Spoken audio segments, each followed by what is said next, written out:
우리 성가대 찬양 대단히 감사합니다. 오늘 안 목사님이 사회를 봤는데 새로 최 목사님이 사회 볼 차례거든요. 근데 지난번에 우리 교회 그 자전거 타기를 했어요. 소요산 가는데 그날 비가 조금 왔습니다. 근데 열심히 갔어요. 우리 최 목사님이 다쳤습니다. 그래서 이제 치료를 받는데 계속 그 통증이 가라앉지 않아서 엑스레이를 찍어서 잘 안 나오니까 CT를 찍으니까 골절이 됐다고. 그래서 좀 통기부스를 좀 하면 좋겠다. 그래서 하라고 했죠. 그 대신 사회는 보지 말고 목사님 저 설교는 잘할 수 있다고 그 설교는 해라고 그러면. 근데 양복이 안 들어가잖아요. 했으니까 꼭 와이셔츠 입고 해라고 그냥요. 목회자가 설교해야 될 때 설교를 안 하면은 심정이 막 좀 답답해요. 보면은 이번 주 금요일 날 아마 본인이 설교 순번인 것 같아요. 혹시 여러분 와이셔츠 입고 설교해도 은혜 많이 받으시길 바랍니다. 기도 좀 해주셨으면 합니다. 인셈을 받지 못한 사람들 한번 손들어 주시면은, 제가 이야기한 것처럼 이게 하나님의 존재에 대한 교리 공부다 보니까 그냥 한번 쭉 그냥 설교해 버리면 뭐 좋죠, 편하고. 그런데 들으면서 잃어버립니다. 이게 교리이기 때문에.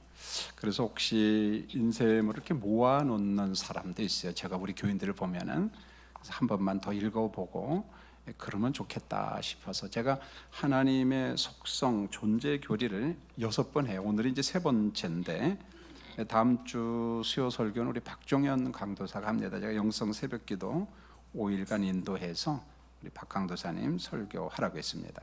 자, 오늘은 이제 3번째 하나님의 편재하심과 전지하심. 우리가 기도할 때 자주 사용하는 그런 단어죠. 보면은 자, 한번 서론 윗부분 한 달락 같이 한번 읽겠습니다. 시작. 오늘 설교는 하나님의 속성 중에서 편재함과 전지함에 대한 설교입니다. 편재란 하나님은 창조하신 곳에 제한을 받지 않고 존재한다. 하나님의 창조성과 능력이 모든 것에 작용한다. 다른 말로는 무소부재. 여러분 귀에 익숙한 게 사실은 무소부재라는 말이죠. 어디든 계신다 이제 그런 말이거든요. 그런데 그 신앙 용어나 전문 서적을 보면은 그저 단순하게 무소부재 막 그렇게 설명하지는 않아요.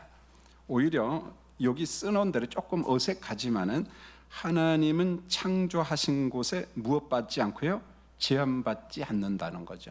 당신이 창조한 어느 곳에, 무소부재라는 말은 똑같은 말입니다. 보면 그 다음에 하나님의 창조성과 능력이 어디든지 다 작용한다는 거죠. 그래서 이것을 그냥 포괄적으로 쉽게 무소부재하신 하나님, 이제 우리가 그렇게 이야기를 하죠. 그 다음에 전지하심이란 이것도 같이 한번 읽어볼까요? 시작. 문자적인 의미는 모든 것을 아는 것입니다. 많은 이론이 있지만 요약하면 전지란 하나님의 지혜, 하나님의 사랑입니다. 그 어떤 것도 하나님 밖에 있을 수 없다는 의미입니다.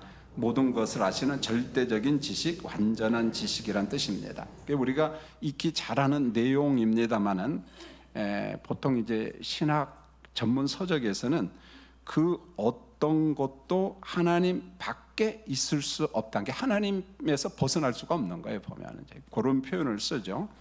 그래서 하나님의 지혜라고 했을 때는 우리가 이해를 이렇게 하면 좋겠어요. 그냥 완전한 지혜, 전지 개념이에요. 이것도. 그 다음에 하나님의 사랑도 완전한 사랑인데 이것도 전지 개념입니다. 그래서 그 단락 맨 끝에다 모든 것을 아시는 무슨 지식입니까? 절대적 지식. 그 다음에 무슨 지식입니까? 완전한 지식. 그래서 우리가 기도할 때마다 편지하신 하나님, 전지하신 하나님, 그걸 기도할 때마다 그걸 느껴야 돼요. 그냥 이론적으로 하는 정도가 아니라 그래 맞아, 지금 내가 기도하는 이곳에 계시는 하나님, 내 형편을 다 아시는 하나님. 그래서 하나님의 존재에 대해서 공부를 할 때 신학적 교리 공부라고 제가 하지 않았어요. 이걸 한 목적이 뭐냐면은 교리 공부를 하면은 이미 교리 공부하고 있거든요. 결국은 창조주 하나님, 초월자 하나님, 영원부터 영원까지 계신 하나님이 초월에만 계시는 것이 아니라 어디에 계신다는 게 친밀하신. 그래서 우리는 하나님을 공부할 때 아바, 아버지, 그 다음에 또 한 가지 다윗이 썼잖아요. 선한 목자. 이걸 늘 기억하면서 하나님의 두 속성을 기억하면서 우리가 살자는 거예요. 우리가 기도하자는 겁니다. 그런 목적으로 수요일 날 다시 한번 하나님의 존재론에 대해서 공부하는 거, 여러분들이 그걸 좀 기억했으면 좋겠어요. 자, 하나님의 편재와 전재하심을 공부하려면 인격론부터 공부를 해야 돼요. 여러분, 그럴 만한 이유가 조금 있으면 인쇄물에 나오는데, 자, 먼저 할 것은 인격의 의미, 인격. 여러분, 제가 기독교 대백과사전, 그 다음에 위클리프 성경사전, 신앙용어사전, 사전이라는 사전은 제 서점에 서시는 거 다 갖다 봤는데 얼마나 이론이 많은지요. 심지어는 대백과사전을 보면 깨알만합니다. 글씨가 안경을 써도 잘 안 보여요. 그런데 그게 저거마치 13페이지, 논문 몇 편이에요 보면은요. 그런데 이론이 무궁무진합니다. 결국은 우리가 쉽게 인격 이렇게 말하지만은 학문을 하는 학자들이 이야기할 때는 정리하기가 너무너무 어렵다는 거예요.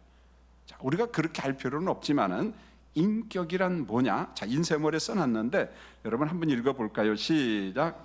인격이란 개별적으로 가진 성품입니다. 사람마다 인격이 있고 그 인격을 가지고 모든 것을 인식할 능력이 있습니다. 마음, 지성, 의지, 이성, 개별적인 자아의식, 자기 결정을 할 수 있는 인식 능력이 인격입니다. 사람에게 인격이 있듯이 하나님도 인격적 존재입니다. 그래서 이런 속성을 무슨 속성이라고 했어요? 공유적 속성. 다시 말하면 하나님도 있고 누구도 있고요, 인간도 있고. 그러나 똑같다는 말이 아니에요.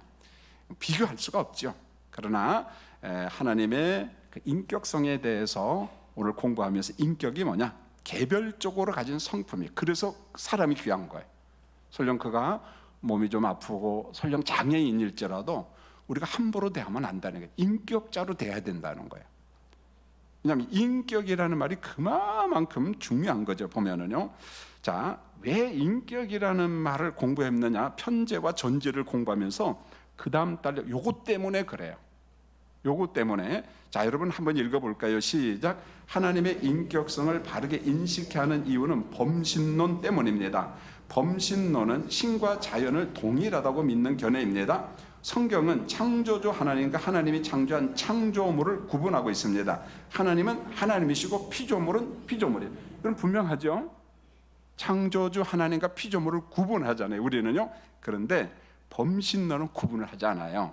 신과 자연을 무엇하다가 동일하다고 합니다. 이게 왜 문제냐? 여러분 한번 보세요. 신과 자연이 동일하다면 기독교에서 말하는 하나님은 초월자잖아요. 그런데 그 하나님이 신이 자연이야. 그러면 초월자예요, 초월자가 아니에요? 초월자가 아니거든요. 그러니까 범신론은 기독교에서 말하는 초월성, 하나님의 초월성을 인정한다, 인정하지 않는다? 아니, 인정하지 않는다는 거예요. 왜요? 신이 곧 자연인데 어떻게 하나님의 영원성과 초월성을 인정하냐? 인정하지 않는다는 거예요. 그러다 보니까 신과 자연이 동일하다 보니까 돌멩이나 나무, 거기에도 신이야. 그런데 거기에는 돌, 나무는 인격이 있어요, 없어요? 없어요. 그러니까 범신론에서는 하나님의 초월성도 인정하지 않지만은 자연이 곧 신이다 보니까 돌멩이, 그 인격 없다, 뭐 이런 식으로 나오는 거예요. 그래서 기독교에서 말하는 초월성과 인격성을 인정하지 않아요, 범신론은. 자, 요걸 우리가 이제 성경을 통해서 깨트려 가는 건데 하나님께서 어떻게 하시는가 여러분 보면 알 수가 있는데, 자 보십시오. 그 다음 단락 한번 읽어보겠습니다. 시작. 범신론은 신과 자연을 동일하다고 보면서 하나님의 초월성과 인격을 인정하지 않는 철학입니다. 성경의 관점에서 보면 범신론은 결국은 뭡니까? 우상숭배예요. 하나님이 제일 미워하는 거짓교리예요. 그래서 범신론 사상을 박살내는 사건이 성경에 많이 있는데 대표적인 사건이 애굽의 10가지 재앙 사건입니다. 자 보시면 범신론을 완전히 박살낸 사건이 애굽의 10가지 재앙입니다. 모세가 하나님의 능력을 덧입고 10가지 재앙으로 애굽의 신들을 응징했어요. 애굽에 내린 10가지 재앙은 문자적인 10가지뿐만이 아니라 단순히 문자적으로 10가지 그게 아니에요, 여러분요. 제 뒤에 보충 설명을 합니다. 성경에서 열이라고 하는 건 완전수거든요. 모든 거라는 거예요, 모든 거. 그래서 여기서 10가지 재앙에서 열에 매이면 안 됩니다, 여러분요. 여기서 말하는 건 뭐냐? 자연을 신으로 섬기는 지구촌의 범신론과 우상 숭배를 다 징벌해 버리는 겁니다, 보면은요. 단순히 애굽에 10가지 재앙을 내렸다 그 정도가 아니고 이 땅의 모든 우상, 이 땅의 모든 범신론을 하나님께서 박살내 버리고 있는 거예요. 이 사건을 통해 가지고. 그러면서 출애굽기 20장 3절로 6절 우리가 잘 알지만 내용은 그런 겁니다. 여호와 하나님 외에 다른 신은 없다. 새긴 우상을 만들지 말라. 절하거나 섬기지 말라. 그리고 하나님의 계명을 지켜라. 그러면 애굽의 10가지 재앙은 범신론 파괴인데 여기에서 무슨 신은 아주 복잡해요. 지금 공부해도 싹 잊어버립니다. 그냥 핵심만 우리가 아는 것만 한번 복습하고 넘어가려고 해요. 첫 번째, 어떤 재앙입니까? 나일강이 피로 변해서. 이게 왜 심판이냐면은 나일강에 물고기가 참 많은데 그 하수의 물고기가 죽고 막 물에서 악취가 나고 그로 인해서 물을 마시지 못하잖아요. 그 다음에 이 사람들이 나일강을 신적 존재로 생각하는 것은 대표적인 게 이런 거예요. 나일강이 범람하면은 그 강에 있는 좋은 흙들이 무슨 층을 만들어요?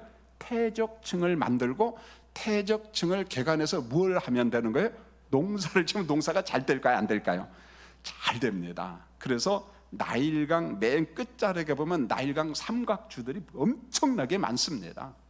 여러분 애굽의 지도책을 갖고 딱 놓고 보면은요, 백나일강, 청나일강 저 위에서부터 쫙 흘러내려오는데 온통 사막이에요. 그런데 나일강 주변만 옥토입니다. 그런데 나일강이 주기적으로 범람해서 태적물이 올라와야만이 풍요가 있는 겁니다, 보면은. 그러니까 이 나일강이라는 것은 이 사람들에게 이 애굽 사람의 신적 존재예요. 그런데 그 신적 존재인 나일강을 무얼로 징벌해버려요? 어떻게 바뀌어요? 피로. 그래서 물이 썩고 고기도 죽고 막 악취가 나고. 그래서 제가 인쇄물에 써놨는데 나일강을 주관하는 크놈과 하피가 풍요를 준다고 믿었는데 그 강을 피로 저주한 것은 하피야, 그 다음에 크놈, 넌 신이 아니야. 그냥 단순히 넌 하천이야. 그런 개념이에요. 그래서 나일강을 피로 이렇게 저주를 하는 거죠. 그럼 두 번째 보면 개구리가 온 애굽을 뒤덮었어요. 나머지는 읽어보십시오. 개구리가 썩고 냄새가 진동했는데 다산의 신으로 섬겼거든요. 개구리를 갖다가 이것을 헤게트 신이라고 했는데 그건 신이 아니야. 다산의 신이 아니야. 부활의 신이 아니야. 넌 그냥 개구리야, 개구리. 넌 아무것도 아니야. 그런 거예요. 그 다음에 두 번째, 이가 온 애굽을 덮었다. 여러분 이것도 그냥 읽어보시기 바랍니다. 네 번째, 파리가 애굽 사람들이 가는 땅과 집을 다 덮어버렸습니다. 보면은요, 원래 이 파리는 정확하게 개파리 떼 혹은 날아다니는 곤충 이렇게도 해석하는데 그냥 우리 성경에 그냥 파리 이렇게 나옵니다. 자, 파리는 애굽의 땅과 집을 지킬 수 없는 그냥 파리야, 곤충이야. 물론 이제 전문 용어로는 풍뎅이 머리에 개풀이신 파리 학곡신에 대한 응징인데 이런 건 우리가 알 필요 없어요. 단지 이 사람들은 파리, 개파리 때도 날아다니는 곤충도 신적 존재로 생각했다는 겁니다. 자, 이 설교를 준비하면서 혼자 많이 은혜를 좀 받았어요. 교회에서 기도를 하면은 여러분 어디서 날라왔는지 기도할 때 모기가 날라와요, 안 날라와요? 희한하게 꼭꼭 붑니다. 그런데 한번 쫓아낸다고 가요, 안 가요? 끈질깁니다. 어떡해요? 제가 여기서 기도를 하면은 모기가 한 마리나 두 마리 와가지고 얼마나 방해를 하는지. 그래서 모기야 날아가라. 그런데 혼자 딱 생각한 게 그렇구나, 사탄이 집요하구나. 그래서 제가 모기를 보면서 성경에 나오면 뭘 봅니까? 사탄을 보는 거야. 이 피를 빨아먹고 가야만이 속이 풀린가 봐. 왜 그냥 피는 단백질이니까 그걸 먹어야 살 수 있으니까 집요하게 공격합니다, 여러분요. 아마 오늘도 개인적으로 기도하다 보면은요, 모기가 공격할 때마다 그냥 이 사탄아 물러가라 그렇게 하시기 바랍니다. 모기가 사탄은 아니지만은 이게 파리떼 나오니까 그 생각이 들어요. 얼마나 집요한지요. 그 다음에 말, 나귀, 약대, 소와 양한테 임한 심한 돌림병. 예. 자, 요것도 그냥 참고하고요. 6번, 타다 남은 제 두 웅큼을 하늘에 날렸습니다. 요건 좀 공부를 해야 됩니다. 이게 두 가지 의미가 있는데, 자, 악성 종기가, 그거 한번 읽어볼까요? 시작. 악성 종기가 애굽 사람들과 짐승에게 붙었습니다. 피부병입니다. 악성 종기가 요술사에게 발생했습니다. 그동안 신적 존재로 살았던 애굽의 술사들은 그냥 인생일 뿐이다. 애굽 사람들이 의술의 신으로 추앙한 이모탭과 타이포는 악성 종기를 막을 수 없는 것으로 보라. 너희는 신이 아닌 허상이다. 그러니까 여러분, 타다 남은 제 두 웅큼을 하늘에 날리는 악성 종기가 생겼는데, 성경에 보면은 사람과 짐승에게 붙었다 그러죠. 사람과 짐승. 그런데 한 사람이 누구냐면 요술사에게 붙었어요.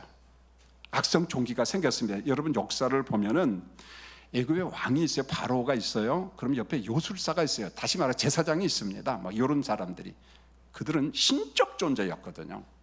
그렇게 살았어요. 그런 대접을 받았습니다. 그런데 악성 종기가 요술사에게 붙음으로 말미암아 너희는 신이다 아니다?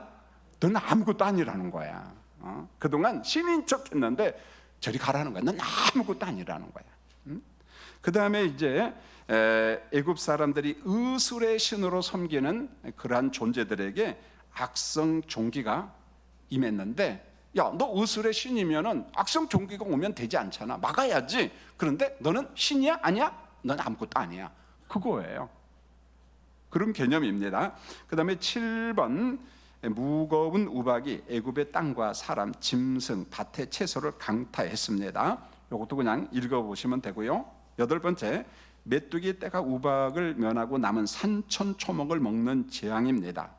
왜 그러냐면은 애굽 사람들은 농작물의 피해를 막기 위해서 무슨 신을 섬겼냐면 세라피스 신을 섬겼어요. 그렇다면 세라피스 신이 있다면 농작물의 피해를 막아야 돼, 안 막아야 돼요?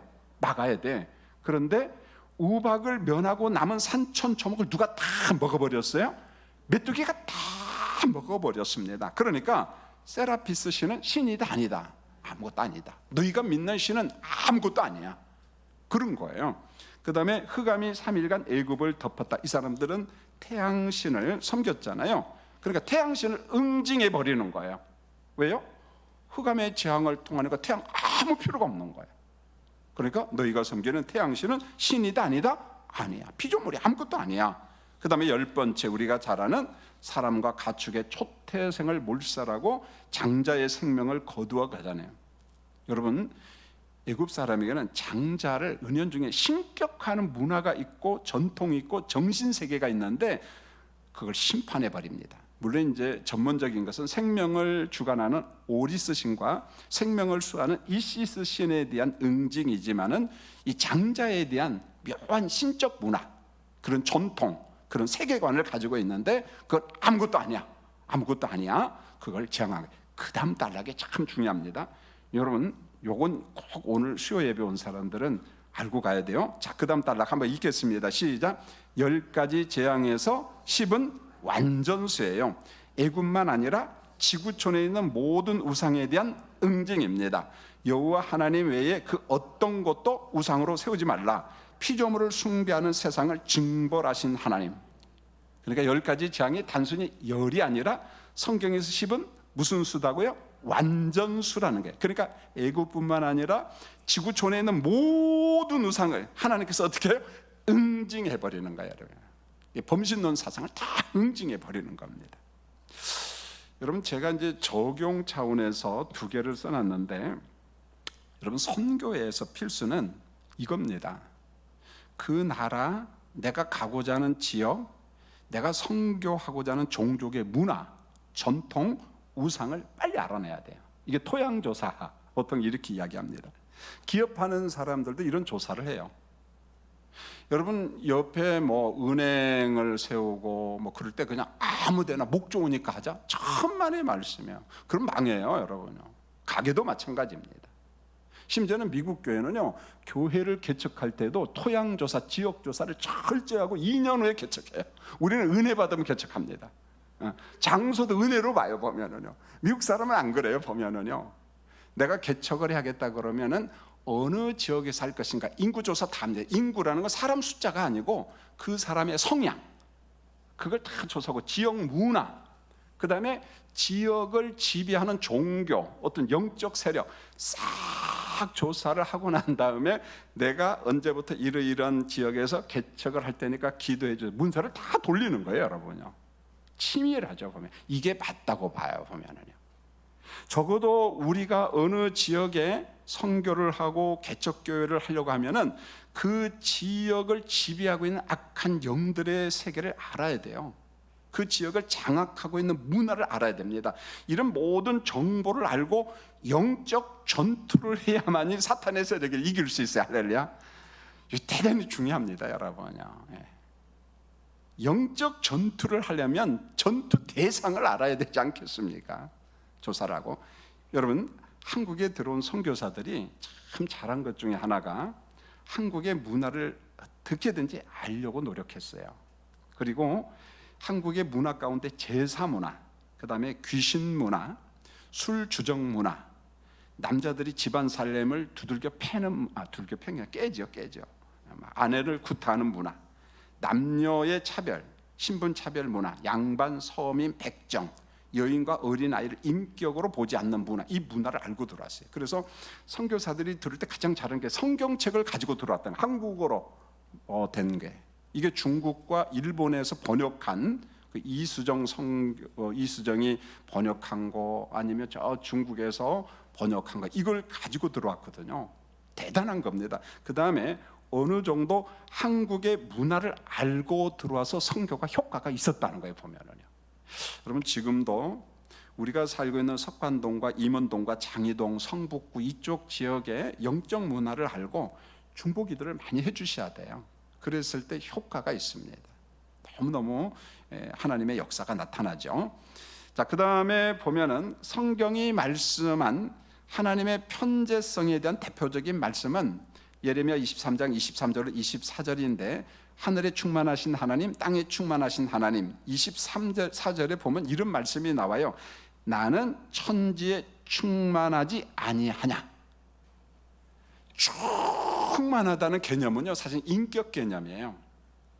여러분, 이 충만이 에베소서에서 가끔 나오는데, 여러분, 충만이라는 말이 이런 겁니다. 여러분 집에 가면 여러분 자녀 방이 있죠. 그런데 그 방에 어느 때 그 방이 따스하고 충만하냐면 우리 자녀가 그 방에 거할 때. 그런데 우리 자녀가 군대 갔어요, 어디 갔어요, 살지 않아요. 그런데 모든 건 다 있어요. 책도 있고 옷도 있고 다 있어요. 그 방은 충만하다는 말을 씁니까, 안 씁니까? 안 써요. 누가 있어야 충만해요? 사람이 있어야 충만해요. 인격자가 있어야 충만한 방입니다. 그런데 하나님이 창조한 우주에 누가 충만하다는 거예요?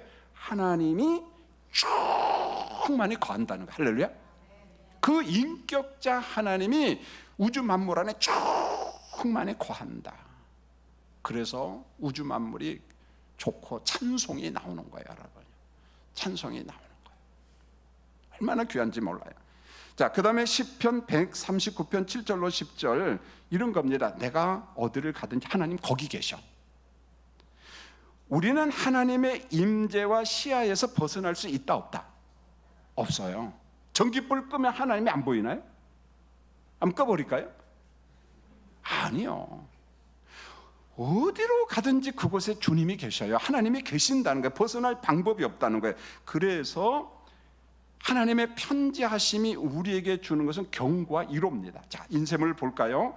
여러분, 이거 같이 한번 읽겠습니다. 시작. 하나님의 편지하심이 주는 교훈은 경고와 위로입니다. 경고는 죄를 범하고 하나님으로부터 벗어날 수 없습니다. 위로는 인생을 사는 동안 다양한 환경에 처합니다. 다윗은 사울왕을 피해 다닐 때 죽음과 같은 환경이었습니다. 바로 그런 곳에 목자 하나님이 계십니다. 하나님이 어디 계신가요? 우리가 기도하고 외치는 그곳에 임재합니다. 믿습니까? 하나님이 어디 계세요? 우리 그럴 때 있죠. 막 답답하고. 그런데 우리가 기도하고 외치는 그곳에 있습니다. 여러분도 읽어보셨을 거예요. 폴란드 오시비행집 아우슈비츠라고 하잖아요. 여러분 거기에 보면 가스실에서 유태인들이 많이 죽어가잖아요. 대표적인 글이 두 개 있어요. 하나는 뭐냐? 하나님 어디 계십니까? 우리가 가스실에서 무한정 죽어가는데 왜 보고만 있습니까? 하나님 어디 계십니까? 그런데 한편으로는 죽어가면서 하나님 어디 계십니까? 이 가스실에 있습니다. 두 가지 반응이잖아요. 여러분 곤고하고 답답할 때 우리가 외치잖아요. 하나님 어디 계셔요? 하나님 내 기도는 왜 안 들어주셔요? 내 형편을 왜 알아보지 않습니까? 내가 이렇게 어렵고 힘든데. 그런데 성경은 그렇게 말합니다. 외치는 바로 그 자리에 하나님이 계신다는 거예요. 할렐루야. 내가 외치는 그 자리에 하나님이 계신다. 하나님이 계신다. 이게 하나님의 편재성입니다. 자, 하나님의 속성은 전지하다. 이것은 그냥 성경 구절만 쭉 읽으면 될 것 같아요. 그래서 모든 것을 아시는 절대적 지식, 완전한 지식의 하나님인데, 그래서 거기다 써놨어요. 그 어떤 것과 어떤 사람도 하나님 밖에서 존재할 수 없다는 거예요. 존재할 수 없다. 그래서 시편 147편 5절, 여러분 스크린 보고 같이 한번 읽겠습니다. 147편 5절. 자, 읽겠습니다. 147편 5절. 방송실에서 준비가 안 됐는 것 같아요. 나왔네요. 시작. 우리 주는 위대하시며 능력이 많으시며 그의 지혜가, 하나님의 지혜가 무엇하다? 무궁하다. 여러분 예배 마치고 집에 갈 때 가다 하나님의 지혜 지식은 무엇하다? 무궁하다. 어디까지? 집 앞에 들어갈 때까지. 하나님의 지혜는 무궁하다. 하나님의 지식은 무궁하다. 예. 여러분 예레미야 선지자가 이런 고백을 많이 하잖아요. 너무 힘들잖아요. 눈물의 선지자. 그럼에도 깨닫죠. 하나님의 지혜 지식은 무궁하다. 자, 147편 4절 이렇게 말씀해서 읽겠습니다. 시작. 그가 별들의 수요를 세시고 그것들을 다 이름대로 부르시는도다. 별들을 누가 셉니까? 보세요. 여러분 은하계는 몇 개 있는지 아직도 몰라요. 아직도 과학자들이 발견 못했어요. 그런데 성경은 이렇게 말합니다. 하나님은 창조주니까 별들의 수요를 어떻게 해요? 세시고 다 이름을 어떻게 해요? 부르신다는 거예요, 여러분. 자, 시편 139편 1절로 6절 같이 한번 읽어볼까요? 시작. 여호와여, 주께서 나를 살펴보셨으므로 나를 아시나이다.